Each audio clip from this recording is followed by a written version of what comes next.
See, I just get more and more impressed. Remember, guys, Nietzsche in like 2030 for president. Just saying now. Prime Minister. So, getting into this, I did not know this. I actually learned a lot about my guest here. Yeah. You 19 cup titles or trophies altogether. Yeah. Do you know this? You in 2007 won the triple. Quadruple. Yeah. I don't even. How do you run a quadruple? What's the here? That's the league, the FA Cup, the Champions League, and League Cup. Like, I didn't know you were such a big deal. Just figuring this out now. And in 2012, England or Great Britain. Great Britain, yeah. Team so, TV. With that big thing said, if you had to describe yourself in 3 words, and not as a footballer, just as Nietzsche, what would the 3 words be? I think calm. Ambitious. Yeah. And 3 words. This is tough. I want to say socially conscious, but is that like 2 words in one? No, that's fine. Can I cheat and take that? Yeah, I'll give it to you. This is a joke about Neats that we don't know when she's decided to finish her career. She will somehow, in 10, 15, 20 years, she will be owning an island because she'll be so successful in whatever she decides to do. Whether we think it'll be something with politics, but if I had to guess my friends who are going to like take over the world and change it, I would guess you. That's obviously nice to hear. I'm a long way from that, I think, but five. Working on it, stepping stones. How many more years do you want to play? Probably no more than 2. Max. 2. Max. I have so much respect for you for doing this. Keep going. I just think, as long as I enjoy it. Yeah, for sure. And enjoy that environment, then I want to keep playing. But yeah, I don't think very much longer. But of course, I still enjoy like the team aspect, being around other players, and that element. The other side of the game, there's lots of good and bad. So, and you know that. So you could talk for hours about that. All right, let's get into football. So, what is your earliest football memory? Wow, earliest football memory. To be honest, I think it would be. I have loads. I think just playing what we used to call where I lived the cage. Okay. It was like this football ball court, basically. With like basketball nets and those little 5-a-side style goals. They have them all over here in Spain. Exactly. Yeah, so, like a court, yeah.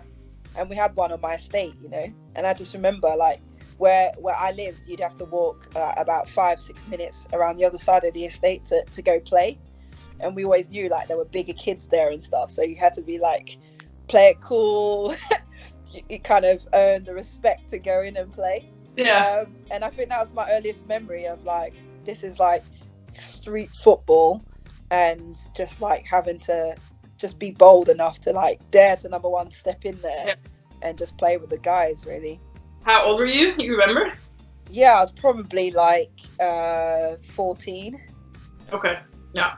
Yeah, 13, 14, something like that. Did you have pigtails? Not at that point. I've been through a lot of hairstyles. I'm sure you can Google all of them, unfortunately. But no, I think I probably was like rocking some braids or something at that point. Who knows? I've been through them all. You have. Actually, I'm thinking of the years I've known you. You've been through quite a good number. Don't have a favorite. Somehow you pull them all off. Don't know how that happens. Like girls with short hair.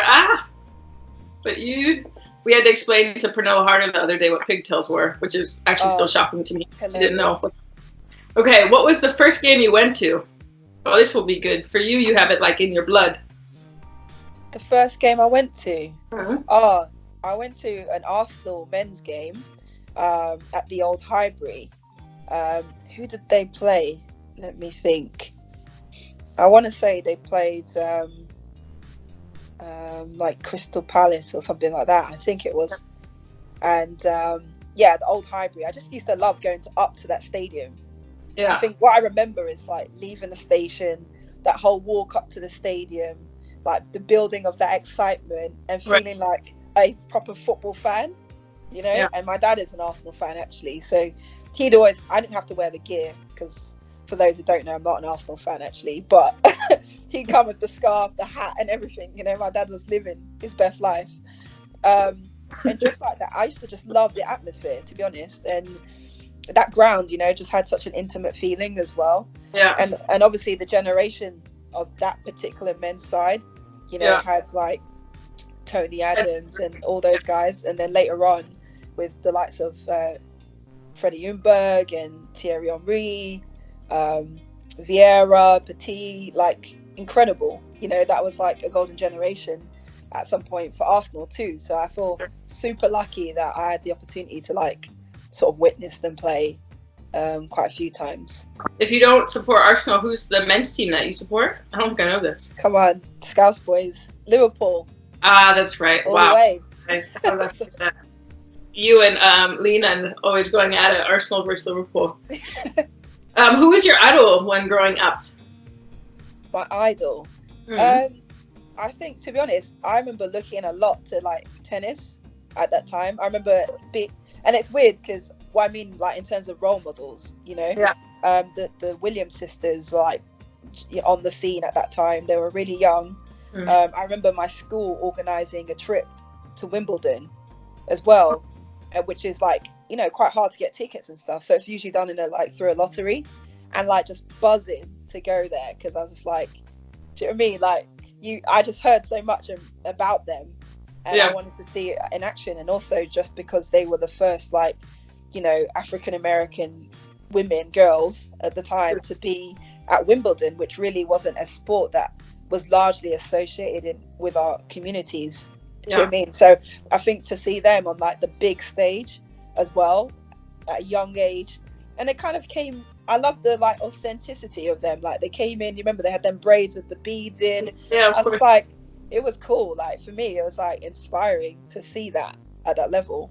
I think if I could go back, because I think it's only tennis and golf where the women get the same exact bonuses. Yeah. Versus men. We could have been like a doubles team. You and I. We've got the wrong sport. Like we should have dedicated hours and hours of training in those other sports. Who knows? Okay, you joined Arsenal as a junior in 1998. Yeah. How did this happen? And what did being a junior involve? Is this like just being a youth team? This is also lingo for me here. Yeah. So basically, I was playing at school, in my secondary school, and the head of my PE said to me, Arsenal are holding like tryouts in my local area. So for like 2 or 3 nights a week or whatever, they were doing these little sessions, all like mixed ages actually, of girls. So I dragged 2 or 3 of my schoolmates with me actually. I was like, yeah, this is going to be a laugh. Did not take it seriously at all. Didn't think it was going to be anything, to be honest. I was like, we're going to rock up, have fun, you know, whatever. Nothing's going to come of it. And then Rachel Yankee actually was one of the coaches at the session. And a woman called Claire Wheatley, who also was an ex-Arsenal player that I played with during the latter years of my career. And they just basically scouted me then and there on like one session and was like, we want you to come up to a training session with our youth team at they used to train in more near the stadium, like central London. And on an evening. And they were like, we just want you to come. Those days used to call it the Centre of Excellence. So you come to the Centre of Excellence, train, and then we'll see. So I went down one evening. My dad drove me up there. You know, he could watch. All the parents could watch from a gallery, so they're like up above watching. And they were just like. Fortunately for me, they were happy with what they saw, and then it really just took off from there. That's how I sort of became an Arsenal youth player. History. Do you think parents in the UK take youth football too seriously, and therefore young players don't enjoy themselves? Oh, that's a tough one, really. I think I think we'll talk about women. I guess women more than boys. Yeah, I don't know actually. I don't know. Obviously, having been in America too now and experienced some of the youth football setup and how parents are, I wouldn't say that necessarily English parents, at least in the women's game, are to the same extreme as like what you might call soccer mums. You know, with the like, I don't know. Soccer moms, you know, you got to give respect, but woo. That very enthusiastic way of supporting / pushing. But I think in the UK, like I definitely think it's there, both in the women and the boys game. Okay. But I think it's gonna maybe come more and more into the women's game as the game grows and there's more like interest and money and support and resources involved, because then parents as well will see like this is another really viable career option for my child potentially. So then the stakes are higher, the competition gets greater. You know, the places in terms of spots for a team or a club gets limited. So therefore, there will be parents, I think, that are going to be extra, maybe demanding or just supportive, you could say, of their kids to, I don't know, train more in their spare time and really be more committed to getting there. Yeah. Well said. This is something that I don't think a lot of people know about you. How difficult has it been to continue your education through to your PhD level? With always being a pro, also being a pro. And would you do it again if given the chance? Yeah, you know, I think it's difficult. I think anyone that's had to balance a PhD education, not even just education, like back in our, you know, my day, especially your day as well, when you started out in this game, when you got into the senior levels of the, you know, first teams, lots of players were working and playing for, you know, and trying to compete at the highest level. So I think when you're trying to balance things that require some form of like 100% commitment to some degree, then it is challenging, because you want to be able to give your best in everything you do and apply yourself to.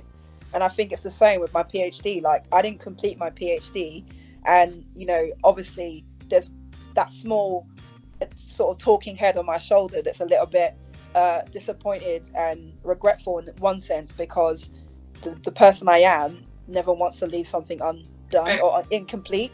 But then at the same time, I was in a position where I was like, I get a chance to be a professional footballer, or for sure I get to go into academia longer term.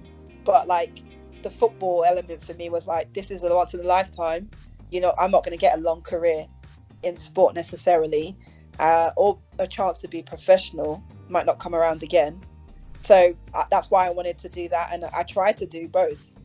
And to be honest, if you're going to do a PhD, and this is for anyone that wants to commit to a PhD, it literally has to become your baby.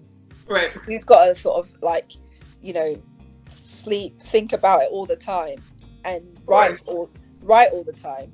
Even when, you know, there were days where like I just was tired from training, or I just lacked motivation in that, you know, doing my PhD or researching and reading and stuff like that. But there's also times where I'm writing for hours and hours, and I'm just like, what is this? Is this even good? And I'm screwing up pieces of paper and starting again. But that is the process of a PhD. You've got to be writing all the time. You've got to be engaging with lots of information. But for me, it was too challenging with the travel, you know, also being in the national team at the time, traveling back for national team camps and games, you know, the whole thing was really quite challenging. But I don't regret ever trying to do it or put myself in a position to do it, because I got myself there at the end of the day. So I'm proud of that. And, you know, there's no reason why when I'm done that I might not go back and try to complete it potentially. And to be fair, how old were you when you started your PhD? I was around 22. I mean, that's crazy. Most people for example, in the States, that's not even possible, because you go to school until 22, then you have to do your master's till 24, 25. I mean, that's an incredible accomplishment in itself, you know? Yeah, I guess I almost feel like perhaps like as you mature and as you become more, I don't know, comfortable with everything and managing things, like maybe if I had the chance to do it when I was in my 30s or closer, later 20s, I would have been better able to handle it and maybe able to like have the tools to manage it myself. Yeah. See, I just get more and more impressed. Remember, guys, Nitsi in like 2030 for president. Just saying now. Prime Minister. Oh man, I don't want to go grey just yet. Hold on. Okay, at Arsenal, we're going to Arsenal now. At Arsenal, you were part of a pretty special team, winning trophies every year. Why was this team so dominant? Oh, that's a tough one. I think that I think that team that I was involved at Arsenal was a special team because of the personalities and the leaders we had in that team, to be honest. But I also think just like we were one of those teams that at the time we were fortunate to have the backing and support from the club as well, even though it was still amateur or arguably semi-pro. You know, we had major influences from behind the scenes. You had, you know, chairmans like David Dean, who was part of the, you know, board for the men's team, who supported the women's team and probably made that part of their agenda as well to push it forward. You had Vic Akers, who was our manager, who was the men's kit man, who could get lots of inspiration, I think, in terms of what was happening in the men's club, training wise and management wise, to influence into the women's game as well. And he'd been doing it for years and years and years before I even stepped up on the scene. Yeah. So to have people who were passionate already driving the game forward, I think, you know, everyone who was part of that team felt that. And everyone who wanted to, when I was a young player, you wanted to be part of that team because of obviously the success and the winning. But I actually enjoyed the football as well. I enjoyed the training sessions. And I think that's key as well to building that winning mentality and that spirit as well. And we had a range of girls on the team as well from all over the country. You know, Jane Ludlow, who's now the Welsh manager, was you know, one of our players. Faye Wyatt was captain. Alex Scott was on the team. A range of Kelly Smith, of course, and we had some real quality talent in the team as well. And I think that just everyone had that shared passion and that shared, I think, enjoyment, but that feeling of like belonging to one club as well. When you're performing at such a high level and are expected to win every game, how do you ensure that you don't become complacent and your standards drop? Ooh, that's a good one. I think these fans, I mean, they know you here, Niti. I can't take credit for this. These guys got these questions. I'm like sweating. Of course, I think for anyone, it's easy to become complacent when you maybe believe you're the best team or dominant team, or you win all the time, of course. But I think the teams that win all the time and do it time and time again prove that complacency isn't something that they're willing to accept as part of their ethos, you know? Yeah. And I think the only way you get away from complacency is by not being complacent in training. Right. As well, because it's not just the matches. You prepare for games. You prepare to put yourself in the best position, like physically and mentally. But if you're in training and you don't want to, you want to do all the basics right. Do you know what I mean? Your basic passing, your basic, I don't know, first touch, your tackling. If you train that into you every day, it will become a habit. So when you get on that pitch, you'll build that sort of mentality and that desire to win those individual battles, or the small details that make the difference, especially when the teams you meet will be good as well, and it's small margins that gets you success. So I think that's the main thing, and the other thing is just making each other, like as teammates, I think as well, accountable.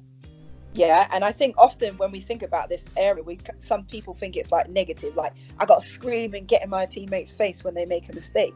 No, sometimes it's like the opposite, like knowing what your teammate is capable of on a good day.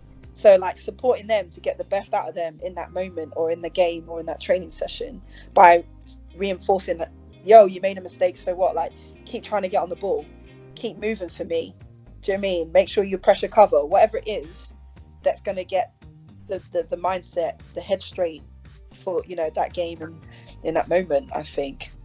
I think it's important when you know a teammate has your back and they believe in you, then of course you want that instead of just people like rolling over and letting you do what you want. I think once that respect is established, then the limit is. There is no limit for how good you can push the team, because it's interesting. Every person or every player that I've talked to, when I ask them their most successful years or why does this make this team incredible, it's not that you had one or two individual talents. It's that your team overall was like really connected off the pitch, and on the pitch made it even easier to be great. Yeah, I'd agree with that 100%. Okay, in 2007, you won the quadruple. Excuse me.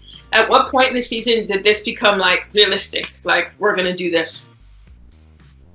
Oh, wow! I think when I think back to that time, there was definitely a good confidence within the team, like a quiet confidence, I think, in terms of the wins, the performances and things. But I think we only ever really knew that when we went for the then UEFA Women's Cup, which is today's Champions League. Yeah. I think we knew that we had a tough matchup. We were going to play Umeå. They were like the best club in Sweden. They had star players like Marta, Ramona Backman, Hannah Ljungberg, a whole host of names on that team.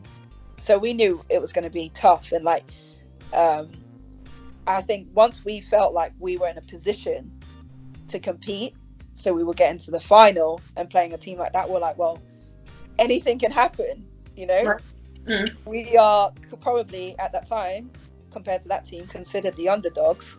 We could ride with a little less pressure and really go for it as well.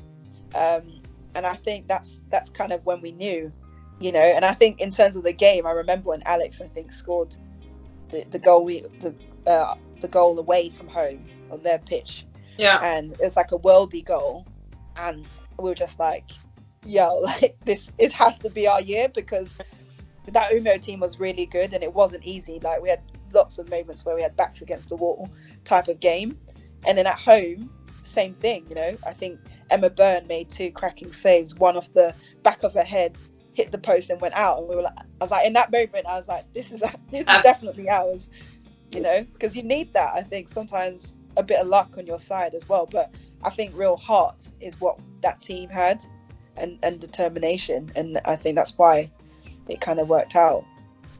I think anyone that talks about being a pro, what they don't understand, or when you win something, it's like, oh, you have all this talent, blah, blah, blah. I'm like, if you're great, you've had luck. At some point in your career, you can't explain it. It just seemed like it was written in the stars, It's just everything aligned in that moment. Okay, this is my time. I can't explain that, Definitely. And I think, when you've got, a good team against you and they're constantly smashing you, attacking down your throat, but you still do everything to recover. The goalkeeper's constantly switched on. Those moments really count. And that is also what can take your team over the edge to win as well. Yeah, sure. After all the success in 2007 and the strength of the club, why did you decide to leave in 2008 for Chelsea? Yeah, I don't know. I think looking back, I think I felt like I'd been at the club a long time, and so it was all I knew. Kind of thing. And it's obviously nice to be in an environment that you know so well. The players, you feel comfortable. But I felt like I needed to go somewhere and challenge myself and see how I would fare somewhere else. With a team that maybe wasn't as strong as that team of the time. And that's why I went to Chelsea, because they had a young team. They had a few players I knew, but they wanted to be able to compete, and they needed some experience and also a bit of leadership as well, from what we'd been able to achieve at Arsenal. And I think I just sort of took a leap of faith at that time to try something different. That's all you can do, Yeah, and that's football. That's football. That is football. Okay, now we move forward to US. Why did you decide, because it was 2009, I believe, why did you decide to change to US? Well, like I said before, in the UK, the women's game wasn't professional at all. All the teams were playing or training twice a week. pretty much at that time you weren't really earning money that you could sustain a life or career. So when the WPS came around, was just like off the back of the World Cup as well, and then I got drafted in the discovery round, and I was just like, this is a once in a lifetime opportunity to see, you know, to experience being a full-time pro, but also, you know, moving abroad, moving away from home. It was just exciting, and it was like a fun time to be independent, I think, and like find myself as well. Yeah, I find you. Well, we all found ourselves in WPS, didn't we? Now, but I'm trying because you were there 2 years. Yeah, 3 years, and in that amount of time, 4 different teams. Yeah, in one season. In one season. I mean, how did that affect you as a person? I mean, in England, and now you have a little bit more rights. There, was it like you just got phone calls like, hey, 2 months later, hey, you're going to Chicago. Hey, it's New Jersey. Hey, St. Louis. Hey, like, how did that affect you? Or was it just something you're like, all right, let's go. I'm going to roll with the punches? Yeah, I think it was in the second season, so in 2010. Yeah. And I was off the back of an ACL injury. And then I got drafted to St. Louis in Missouri. And I think for me at the time, you know what, I'll be honest, we don't have this trading system, obviously, in the UK. That is, you know what I mean? Like, you choose where you want to go. You negotiate a contract, and then you go to that club, or you don't, or whatever. So to me, like, that was the first time in my life I felt like a commodity. Yeah. And that, like, this is a business, and I just get trucked around wherever they want you to go. And obviously, like, you can look at it two ways. Like, of course, as a player, an athlete, we all have a bit of ego as well. So, I'm going to be questioning, like, what, they don't want me, they don't think I'm good enough, or blah, blah, blah, on one hand. On the other hand, another team really wants you. So you're like, okay, they really want me, they like me as a player, they need my position or whatever to be filled. So you can take that as a positive.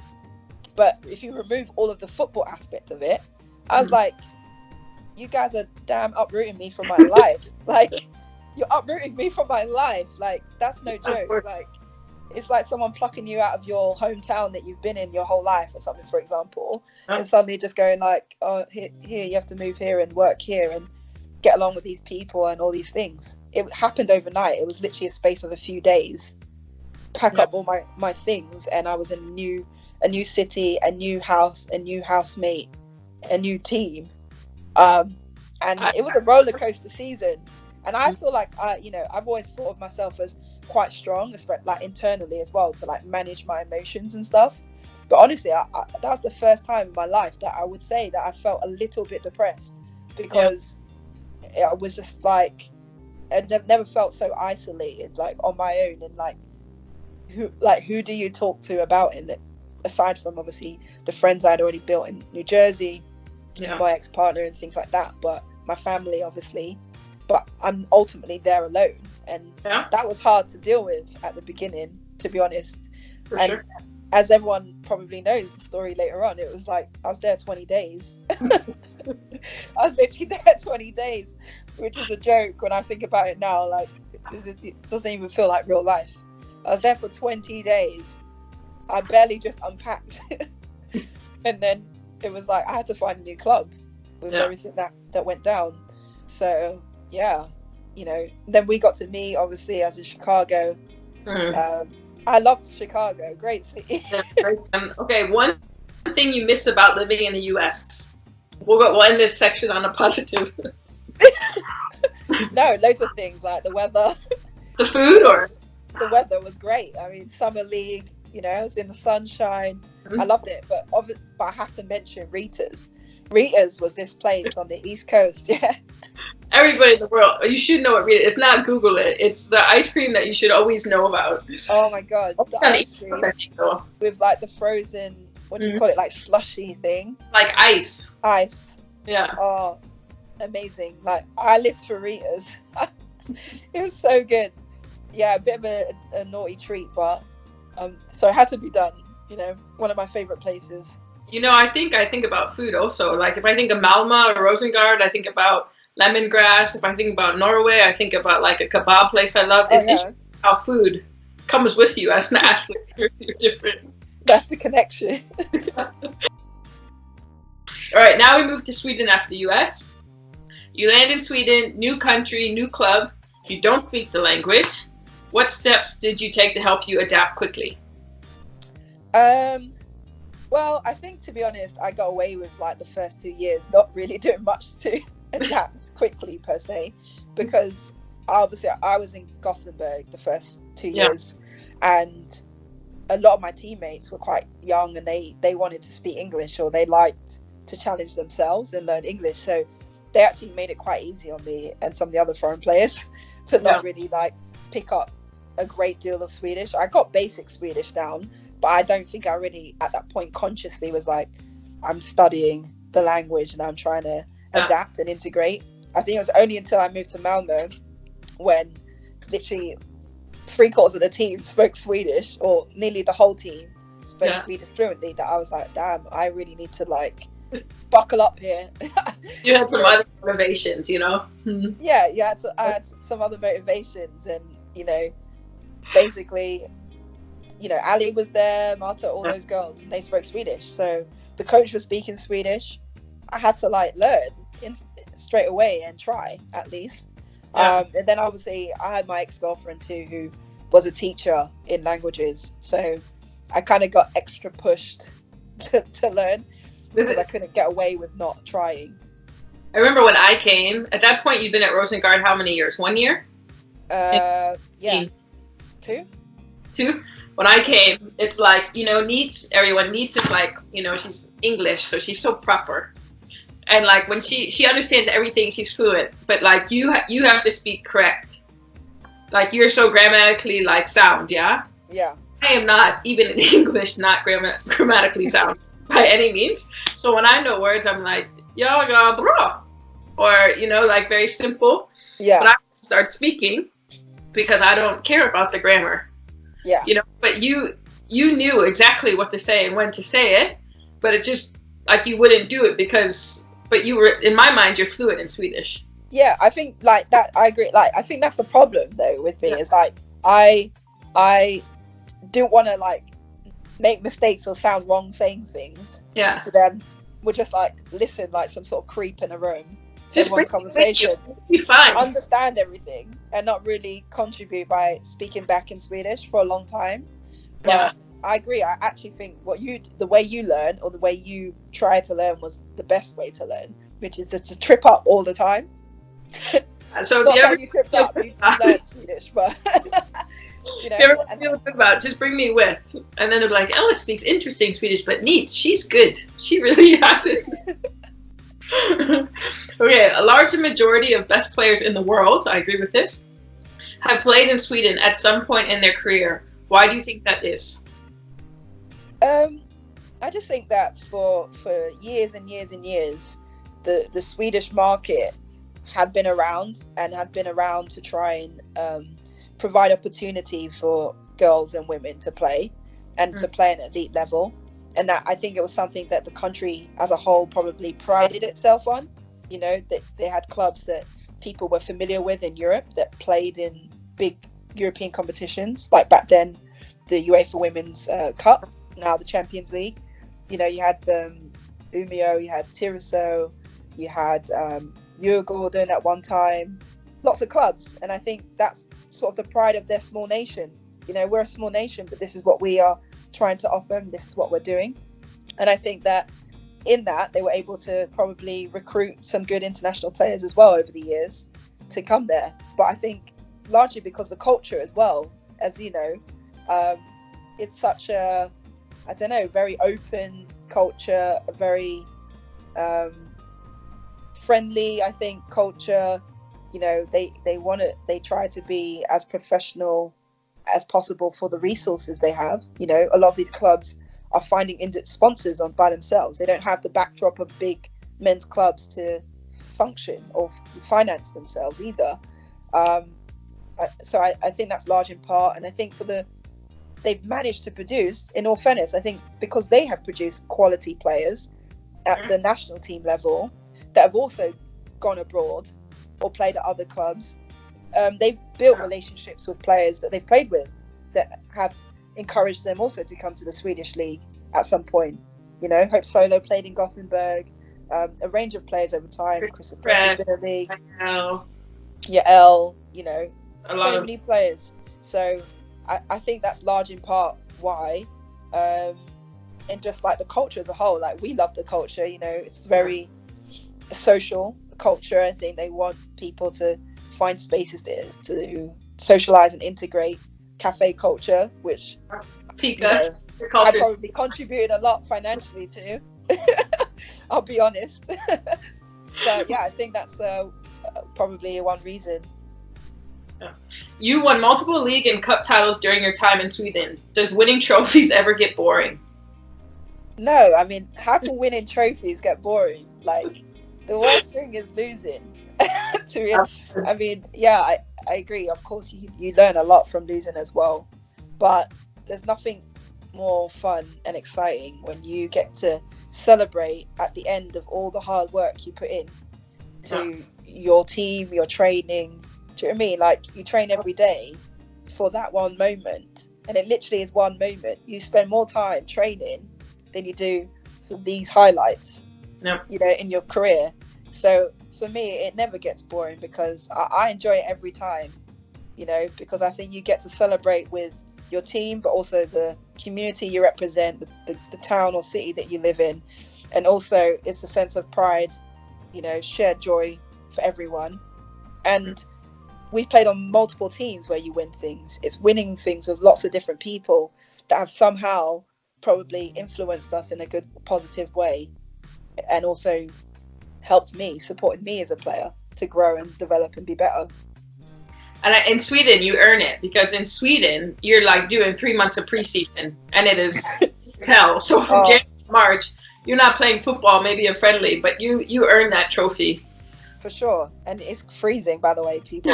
Pre-season is no joke. I understand. I never lost a toenail until pre-season in Sweden. Oh, God.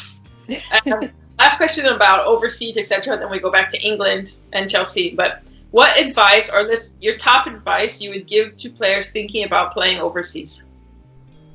I think the first piece of advice I would give is, like, actually do make sure that you do some research about the country you're going to, the club, you know, history, or you know, who you're going to be working for, basically, you know, the coach, the members of staff, because it's better to be informed than not informed, and to walk into something completely blind.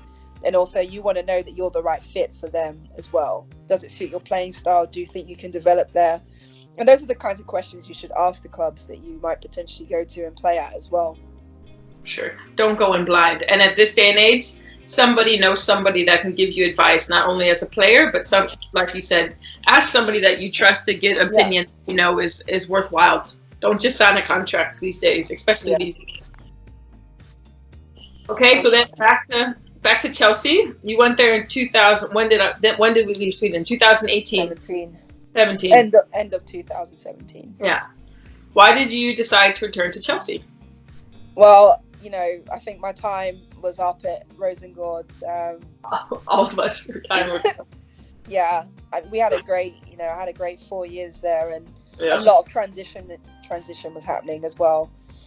They were blending probably some younger players into the team. I think they knew that the market was probably coming under a bit of threat from other foreign markets as well, so they had to sort of, I think, reshuffle their model, I think, like financially and all aspects, to make sure that they could maintain and be sustainable in the future.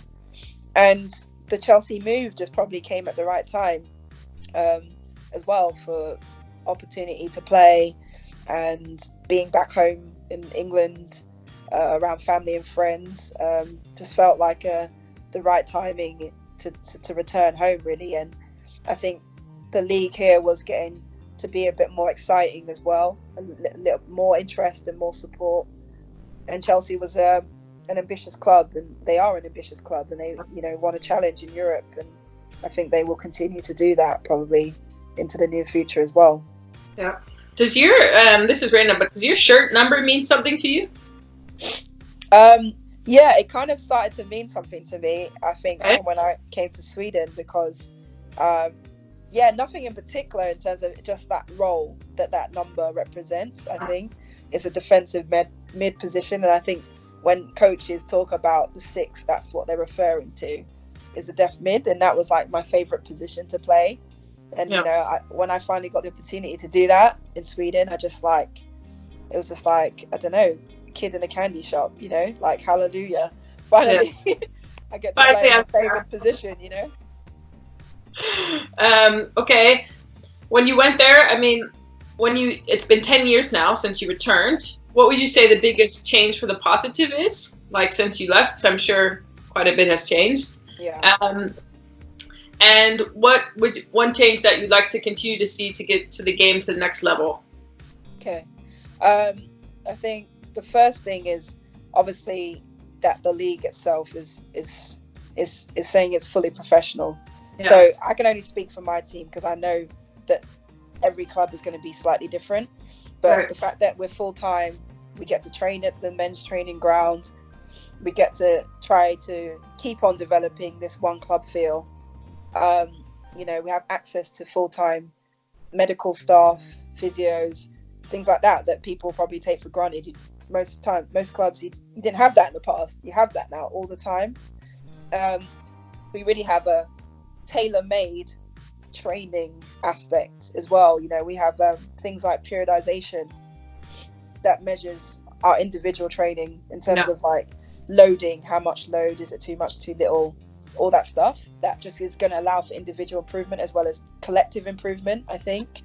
And just the level of competition, because all the clubs are starting to strive for better standards across the board, it's making the league more competitive, which is obviously going to push the quality of the football for players and just like the scrutiny to keep on improving. But ultimately the investment, that's the biggest thing, is the money that's coming into the game and the resources that is allowing for full-time professional players and full-time staff to support that. We didn't have that. Now that we have that, we're already seeing how far the game is going and how much more the product is improved. So imagine how much greater it can be when that is really consolidated fully within clubs and across the board. Last question about Chelsea. It's kind of a 2-in-1. You've been struggling with injuries recently. What's your advice to give to players that have been injured? And are you good personally patient when you are injured? I think I can answer the second one, but I'll let you go for it. Yeah, I think probably the past 2 seasons has been really frustrating for me or like coming back to England, to the UK, because I came back and I was super buzzing, got to play, got back into the national team, and then got injured, and not just an injury, a big injury. ACL injury that put me out for like almost basically a full season. So I think it's been really hard to get momentum. For me, I think I have been quite good, especially with my ACL injury. I think I was really patient, and I think I just was committed to the process. You know, I gave myself like a 2-3 day, a grieving grace period. But I was fully upset, obviously, you know, kind of was a bit beside myself and couldn't believe it was happening and that type of thing. But as soon as I was like, okay, this is what it is. Let's get the surgery done. What's the rehab look like? Let me just focus on that. I think personally I was able to handle it quite well. And I know it is difficult and everyone is different. But I think like by having my family close helped me a lot. Having my teammates come over and be supportive and just have contact with me made it easier for me as well. But yeah, to answer, what was your second question? Sorry. Are you patient? But I think you kind of answered it in one. I don't think people understand. Need to just come back to Chelsea. This was 3 months later because she was over for the first time. How long was it since you were in the national team when you got called back? 2 years. 2 years. Came back to Chelsea, signed, went to She Believes Cup in March. It was a huge thing. Phil Neville was just there. and tears her ACL. So for someone that's, what, you were 32, right? 33, yeah. 33? Just like at your pinnacle and you think I have another chance to do this, and then to go through something like this, like your mental toughness to just take your grieving period but come back on the other side. I mean, I think it's truly incredible, because I don't know many women that would say, oh, you know what, this sucks, it's okay, I'm going to keep going, this is part of my journey. Because that could be, I mean, it's devastating for many players, to be fair.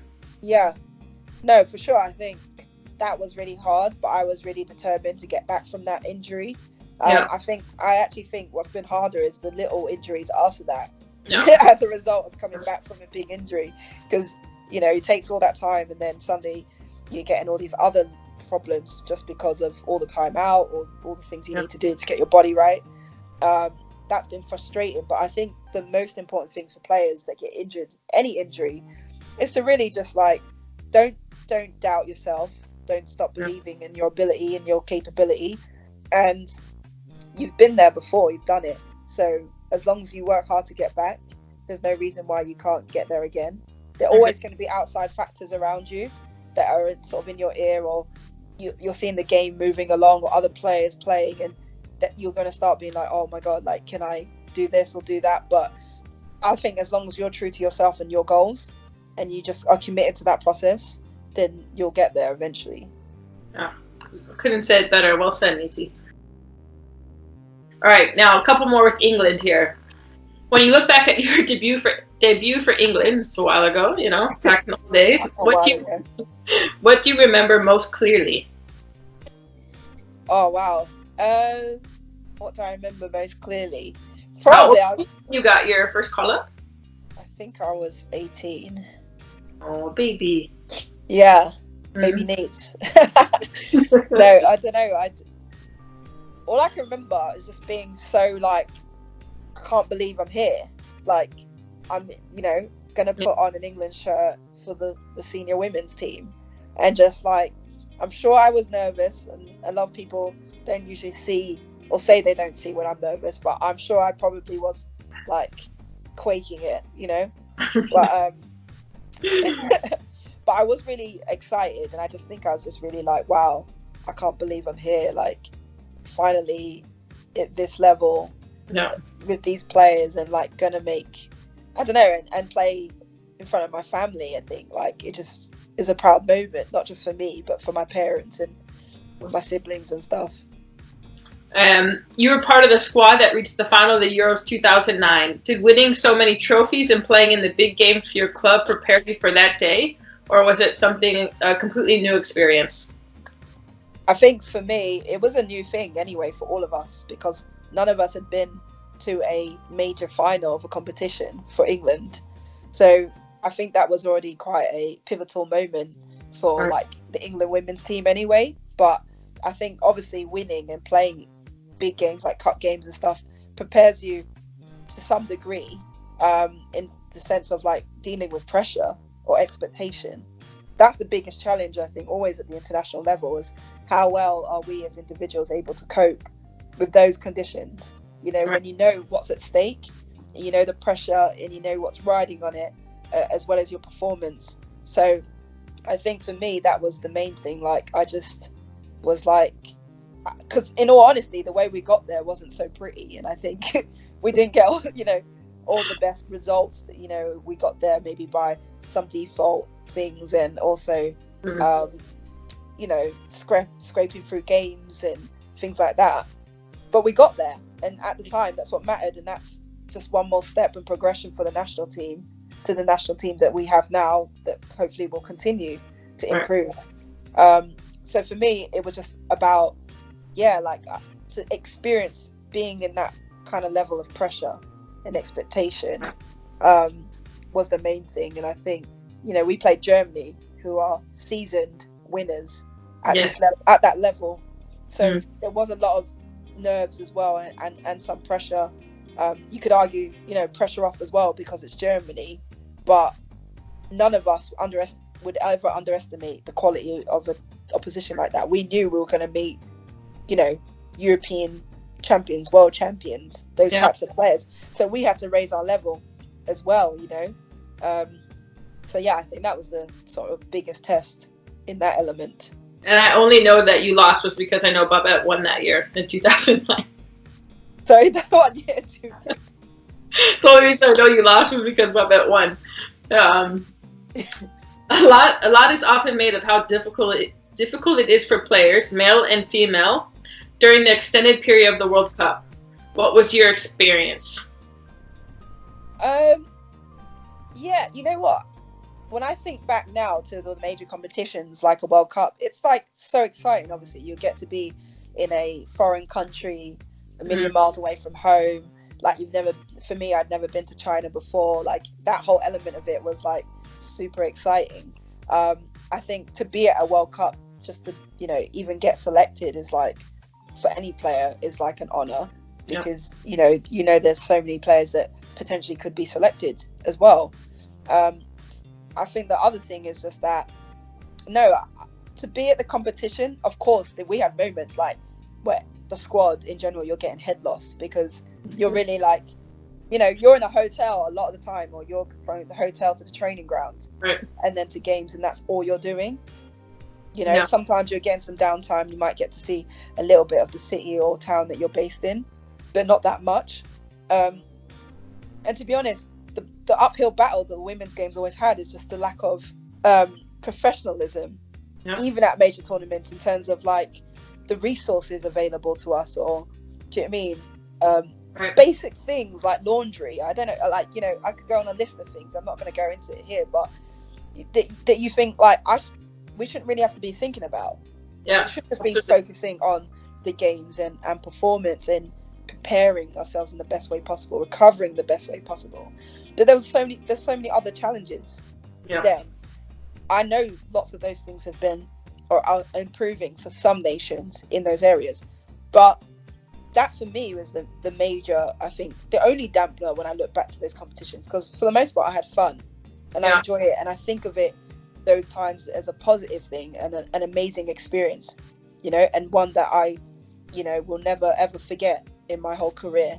But at the same time, I'm like, imagine if, it's always what if, like what if we had this, or what I mean, we could fly, I don't know, the whole team in business, and not half in economy, half in business, for example.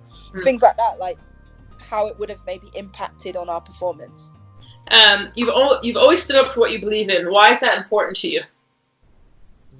I just think it's important to use a platform that I have now, as however big or small it is, to represent positive ideals that will benefit more people than none. Do you know what I mean? And there's a lot of people that don't have a voice, who are maybe being suppressed, or don't know how to express it, or don't feel they have the power. Do you know what I mean? But I just think, as long as I have this platform and I believe in the values, the good values of generally society, and I think even a pandemic like this is showing that when we pull together as a community and a society, what good we can do, and how we do care for others and each other, that's ultimately what we should want all the time in our life. And for sure. And I just think that's definitely come through my parents as well. Like, they've had that influence on me. My mum is an NHS worker. She's always wanted to help others. It's part of her job, but she's always just told me to just treat people as you wish to be treated, as all of us should, and stand up for things that you don't think are right. And how do you kind of talked about it there, but how do you want to be remembered as a player once you retire? I think once I'm retired, I just want people to remember me as a player that always tried to be positive, when I played in around my teammates, in and around matches, and that I, hopefully people will say I was composed and pretty good, pretty technical. That would be nice. But yeah, just try to have fun as well. That I played with hopefully a smile on my face, and had a lot of success as a result of it. Our time together, you nailed it. That's what I would say overall. Composed, fun. Don't know how the hell I would have gotten through Sweden without you. So when everybody left for the national team, it's like Neat and I, and then 17-year-olds. Exactly. For this. Can't do this anymore. And yet you're playing Good 4 years stories for after. another segment. Yeah. Okay, that's it, Niti. I know this took a lot longer, but I really appreciate you taking the time. No, my pleasure.